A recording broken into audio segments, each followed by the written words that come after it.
So, video number 3 and day, I can't remember. It's the 23rd of September and another day in the life of my twin flame journey. And every day, every time I talk about this, I get tears. Every day we think that, wow, this is it. We're in paradise and the love is there and it's so, so strong. And then the next day something else comes in and it's even more powerful than the rest, that there's even more changes happening as we go over this staircase on ascension, and it's just like we it cannot be. I can't even find the words for it. When we met, we haven't even met. When we've really connected on the 11th of November, 11th, that connection was so strong, and how we pledged our love for each other on that day, of never having seen each other, spoken to each other. He'd seen lives of me on Facebook. I'd never seen him. And yet this connection was so deep, so strong. And we knew on that day that we would spend our lives together at some point when that is going to happen. And that day was just absolutely bliss. It blew our minds away. And then on the next day too. And then for a whole week, we just never stopped talking, ever. My whole world stopped. And we entered into this bubble of pure bliss, of deep love.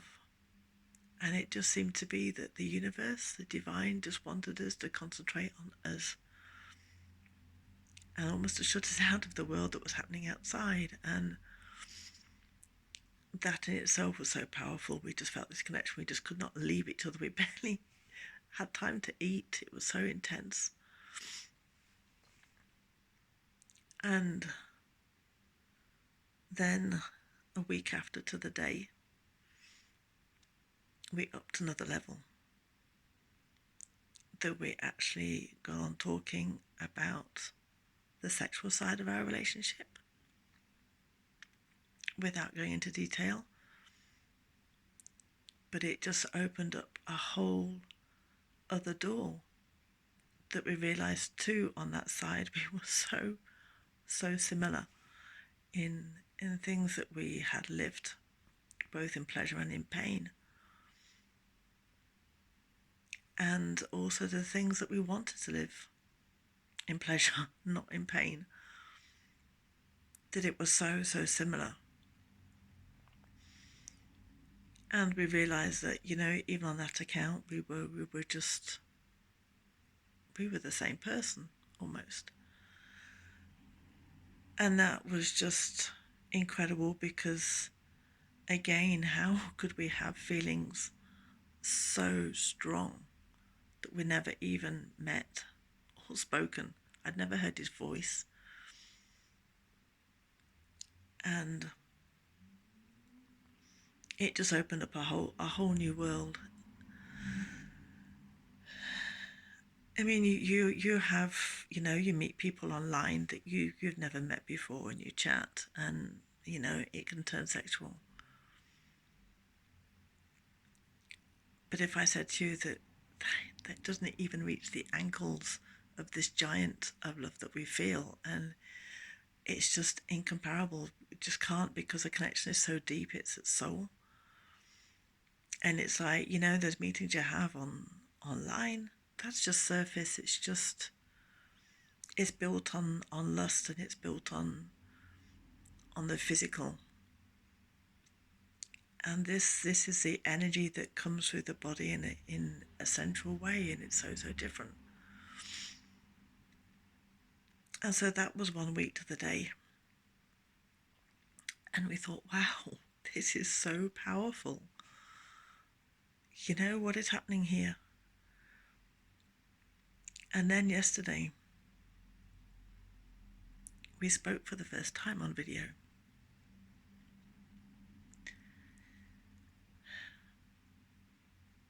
We've been together, we've been Facebook friends for 18 months. We'd had this intense time of talking for a week.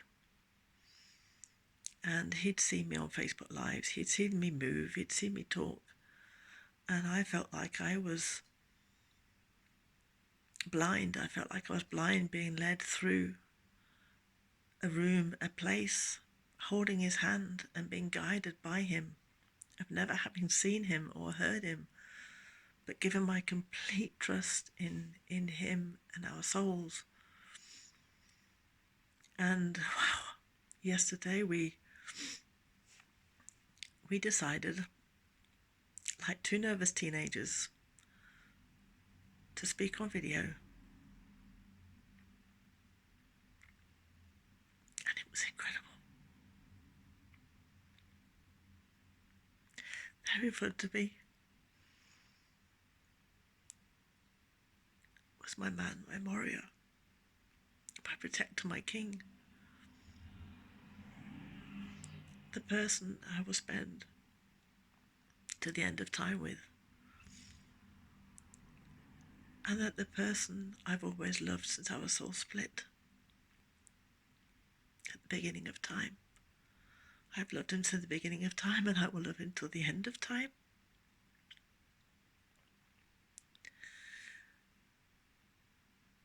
And we spoke for 5 hours. And it was so powerful, because our souls, stuff came through from our souls that just blew me away.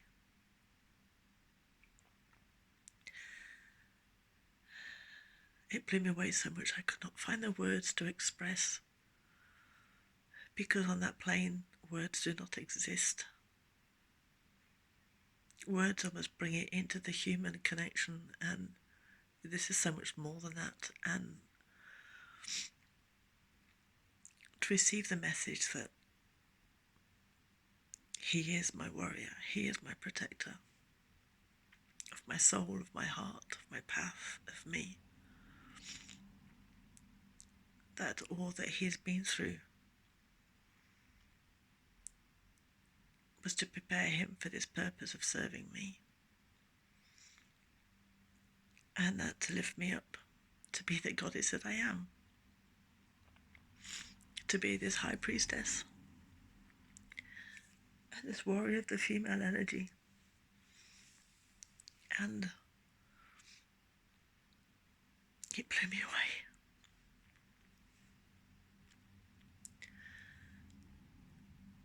There's something, a vision I had a while ago. Not a vision, but an image, analogy,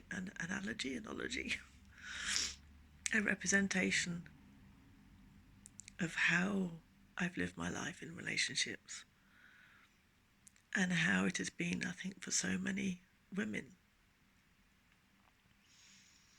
that if we take the relationship of a male and a female, whether that's the man and a woman, or two women or two men, but the two energies of the male and the female, as a table, and the legs are the masculine, and the tabletop is the female, the feminine, normally. In most relationships, and probably because of the masculine patriarchic energy that this planet has been on for so long, the woman has been the legs, holding up the man who has laid on the table his wares of power and money, the strength of his pleasure, of his desire, of him standing up in his power, and the woman being crushed underneath that weight.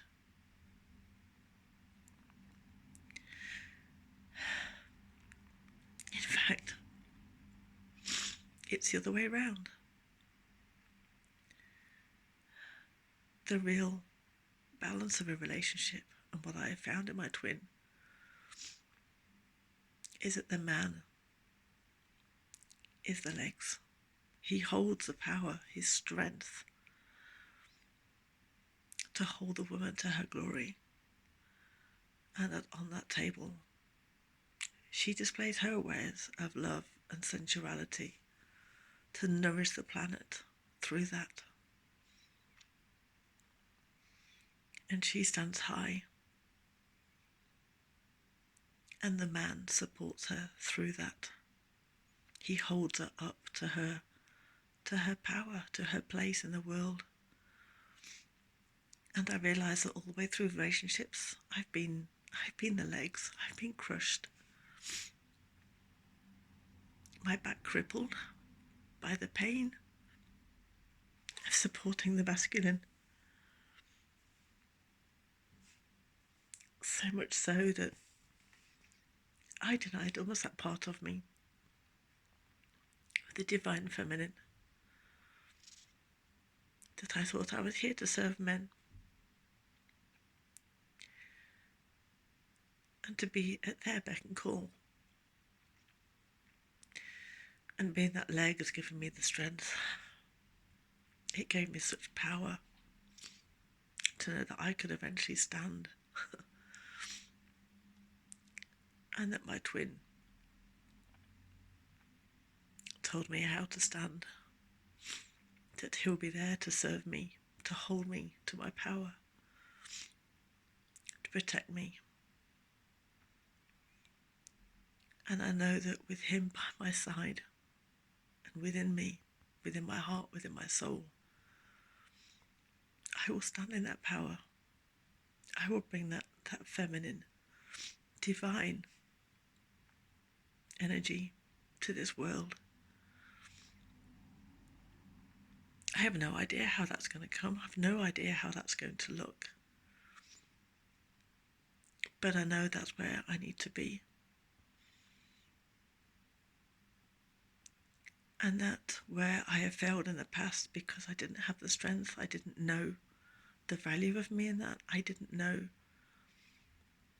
my place in the world, because my value had been crushed like that table leg under the weight of the masculine. I didn't know I was able to stand. And that with him by my side, it's impossible for me to fail. It's impossible for me to rise, not to rise. It's impossible for me not to rise to what I'm now to do. That my role on this earth is really to be the warrior goddess, the female, the feminine, the priestess, to take back that power. And this earth is now coming into the feminine energy of the sensuality, of intuition, of everything that goes with it. And I think so many women have been crushed sexually in a relationship, of not being able to stand and use that power in such a beautiful way. And this is not about a power in the masculine sense of the word, of one being over another or control. It's a divine right of a woman. And once that woman is able to stand in that role, the male, the man, the masculine is able to come into his power completely, into his place of using his strength. He's not here to stand and to show his wealth and his power and how he can control the world. This isn't the masculine. The masculine is a warrior, he's a protector, he's there to rise the goddess. And as he said to me when he thanked me for coming in and accepting his words, and I thanked him back, and he said to me, "You should not thank me. I am here to serve you." The goddess does not thank her servant. It's like, oh my God. the fact that the man gives the offering, and the power in the woman of the feminine is to accept or not accept. And if she doesn't accept, the world stops. And that is just, it's so profound. It's so utterly profound that even through the woman of giving birth, even that, life goes on. And to accept that's so subtle power. It's so subtle, and yet it's huge. That in one word, the world can stop or it continue. And I've got no idea where this is going to take me. I've got no idea where this looks, what it looks like, what form it's going to take. But I know that with him by my side, there is nothing I cannot do.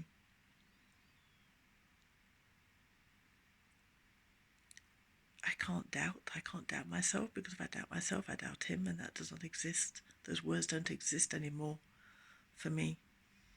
The lack of self-worth, the lack of confidence, the doubt, the worry, that cannot exist anymore. Not in this position that I am, with him by me. His power isn't giving me strength to stand up. And the power I felt last night when he gave me that power, I've never felt like anything in my life. Something inside of me stood up. It stood up, and my mum said to me that when I was born, she said I would shake the world. And I think I'm about to do that. So whatever the divine has for me to use this, I'm ready to serve the world for that.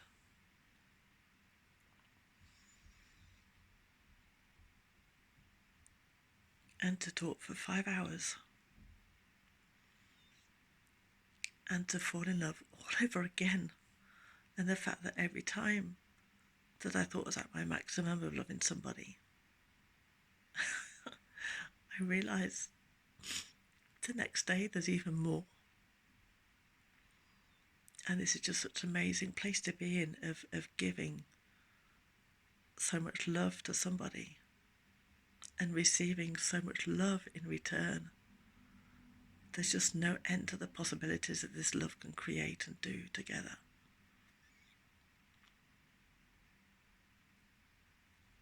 And it's blown my mind. And as he said to me, we're on this magical tour, and we've got no idea where we're going, but we're on this bus together. And they're driving us. And it's just accepting whatever is coming, and I feel like I've stepped into a whole new world. And with this Rory that I just love with all my heart, with all my soul, with every single cell of me, loving every single part of him, till the end of time.